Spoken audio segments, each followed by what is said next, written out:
Hello guys, তোমরা কেমন আছো? আশা করি ভালোই আছো। তো উঠে পড়লাম, আজকে সকাল থেকেই ভিডিওটা স্টার্ট করে ফেললাম, যেহেতু ছেলের জন্মদিন, সেক্ষেত্রে আজকে সকাল থেকে স্টার্ট করে ফেললাম। তো ছেলেও উঠে গেছে, আমরাও উঠে গেছি, ছেলের দুষ্টুমি শুরু হয়ে গেছে সকাল সকাল। এই ভিডিওটা কিন্তু 11 তারিখের ভিডিও। আজকে হচ্ছে 16-17 তারিখ হয়ে গেছে মেবি। তো আমি এডিট করছি, অ্যাকচুয়ালি সময় পাইনি, আমি সত্যিই সময় পাই না, এই জন্য এডিট করতে পারি না। এখন ভিডিওটাও খুব কম করতে পারছি, কারণ সময় পাচ্ছি না। বাচ্চার পিছনে এতটা সময় দিতে লাগে, মানে যারা আর কি জানো বাচ্চা আছে তারা বুঝতে পারো কতটা সময় দিতে লাগে। তো যাই হোক, খাওয়া দাওয়া করিয়ে সকালে খাওয়া দাওয়া করে ওকে মামির সাথে নিচে পাঠিয়ে দিলাম। এবারে জন্মদিনটা বাবার বাড়িতে করেছিলাম, বিকজ এইবারে আমাদের জন্মদিনটা হবে না, বিকজ কালী ছুটি আছে, শাশুড়ি মারা গেছে।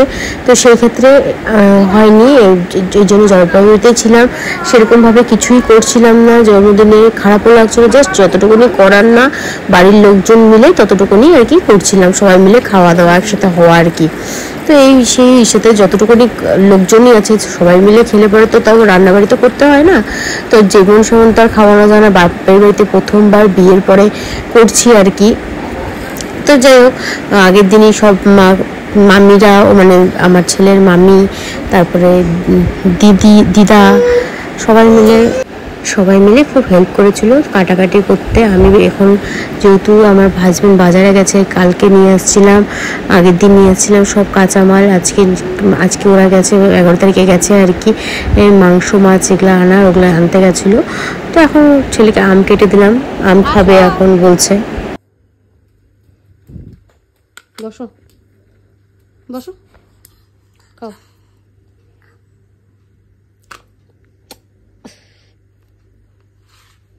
আগে এগুলো খায় না, খাও এনো।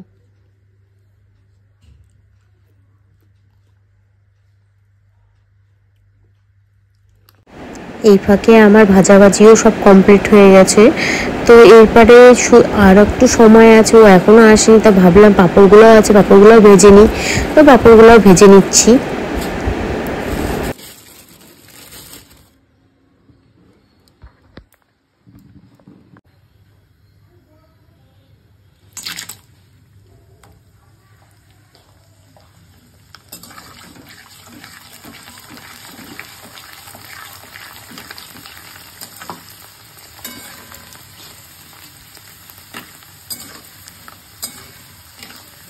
এরপরে মা সব 5 রকমের ভাজা সব কেটে রেখেছিল, ওগুলাও ভেজে নিব একবারে। দিদি জামাইবাবু আসার কথা আছে, তো চলেও এসেছে। আমার হাজব্যান্ডও চলে আসে বাজার থেকে, বাবাকে নিয়ে গেছিলো বাজারে। তো যাই হোক, মা আবার বেলের শরবত করে নিয়ে এসেছিলো, 2 জামাইকে দিল। পরের দিন যেহেতু জামাই ষষ্ঠী, আর জামাই আদরটা আগের দিনই হয়ে যাচ্ছিলো, তো জামাই ষষ্ঠী মানে। আর এদিকে আমার বৌদি, কাকার ছেলের বউ আর কি, ও বলছিল মাংস ধরছিল, আর বলছিল ভিডিও করিস না, কিন্তু ভিডিও করিস না, এইভাবে আমি ভিডিও করবো না। তাই উপরেই সব রান্নাবাড়ির ব্যবস্থা করা হয়েছিল, কারণ যতজনই লোক হই, গ্যাসে তো এত বড় জিনিস বসবে না, এই জন্য উপরেই রান্নাবাড়ি উনানোর ব্যবস্থা করা হয়েছে। তো সবাই মিলে খুব কাজে হেল্প করা হয়েছিল। বেশি জনের মতন ছিল না, আমাদের বাড়ির ফ্যামিলি 15 জনের মতন আর কি, সবাই মিলে আর কি। ওই এতজনের মধ্যেই খাওয়া দাওয়া হয়েছে। এবার সেরকম কিছু করা হয়নি, আর আশা করি পরের বছর যদি ভগবান চায় তাহলে হবে। ছেলে তো নিজেই চাচ্ছে রান্না করতে। এরপরে নিচে চলে আসলাম ওকে খাওয়াতে, কারণ সময়ও হয়ে গেছিলো, অনেকটাই দেরি হয়ে গেছিলো প্রায়। তো আমার কি খাওয়াবো, নিজেই খাওয়া শুরু করে দিয়েছে।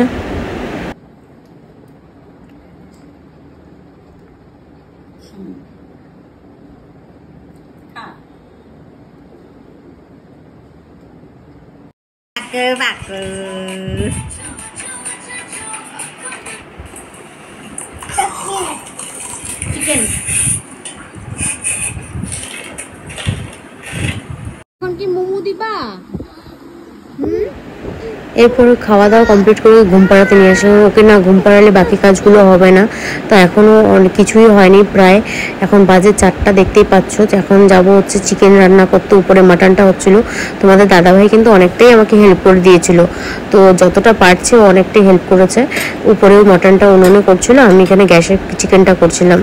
তো যাই হোক, চিকেন টিকেন করে প্রায় আমার রান্না করতে করতে বেজে গেছে 5টার মতন। তারপরে আমি যাই স্নান করতে। স্নান টান করে এসেও কিন্তু রান্না কমপ্লিট হয়নি, ফ্রাইড রাইসটা কিন্তু বাকি ছিল। তো ফ্রাইড রাইসটা তো ঘরে করবো না, ওটা তো করবো উপরে। তো ওখানেও একটু সিঁদুর টিঁদুর পরে নিয়ে, আমি সিঁদুর না পরে কোনো কাজই করি না, কোনো কাজে হাত দিই না স্নান করার পরে। তো আমি সিঁদুর টিঁদুর পরে নিয়ে ফ্রেশ হয়ে তারপরে এখন যাব উপরে, ছাদে যাব। ছাদে গিয়ে সব জোগাড় জান্তি করাই আছে, ওগুলো যেগুলো খালি বসিয়ে দেবো। বসিয়ে দেওয়ার পর আমি খালি বসিয়েছি, বাকিটা কিন্তু তোমার দাদাভাই করেছে।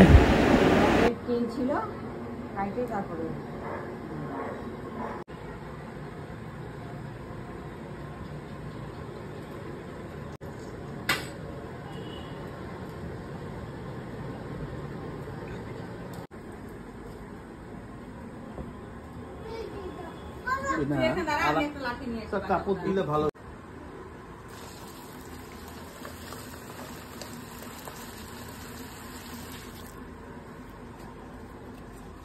অসুবিধা হইলে বলবা।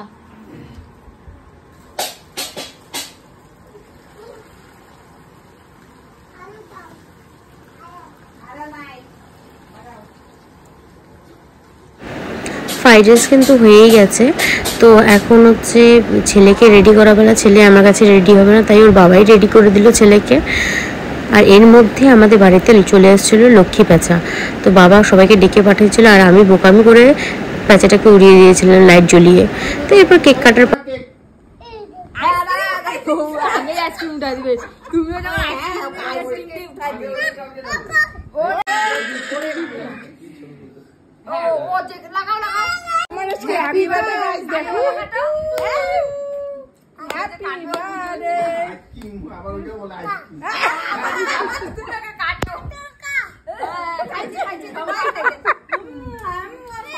কত সুন্দর বুদ্ধি সবাইকে দেয়। তোর মাসির নাকে লাগাইছি বাবা, সুন্দর করে কাটো। আইসক্রিমটা উঠাই নাও। না না, এইটাকে কাটো। তুমি আইসক্রিমটা নিয়ে নাও, তারপরে যাও। এই মা ঘুরু না, দাঁড়া ওই দাঁড়া। আরে আমার কান্নাটা দেখো। আমি তুলে দেব বাবা, তুলে দেব। ওইটা বাবা, এইটা কাটো, এইটা কাটো, এইটা নিচে কাট, নিচে কাটো। আইসক্রিম খাবে তুমি? তুই যে কি খোটনা জিনিস নিয়ে আসছিস। আইসক্রিম হ্যাঁ, উঠা না, ওটা হাতে উঠা না, উঠাই নাও। আমি উঠাই দেবো, তুলে দেবো বাবা, তুলে দেবো তোমাকে। কত সুন্দর। না না না না, যাও আইসক্রিম খাও। এবার মাথা কিন্তু শক্ত হয়ে গেছে, যেটা আগে নেবো। লাগাই দাও, লাগা। কাটো কাটো। বাবা সারাদিন আমাদের কাছে থাকে, আর টুপিগুলো কাইরে নিল।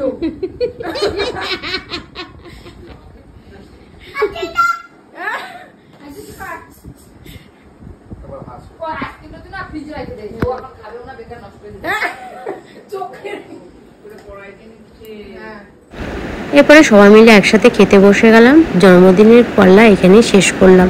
ভিডিওটি ভালো লাগলে লাইক করে জানিও।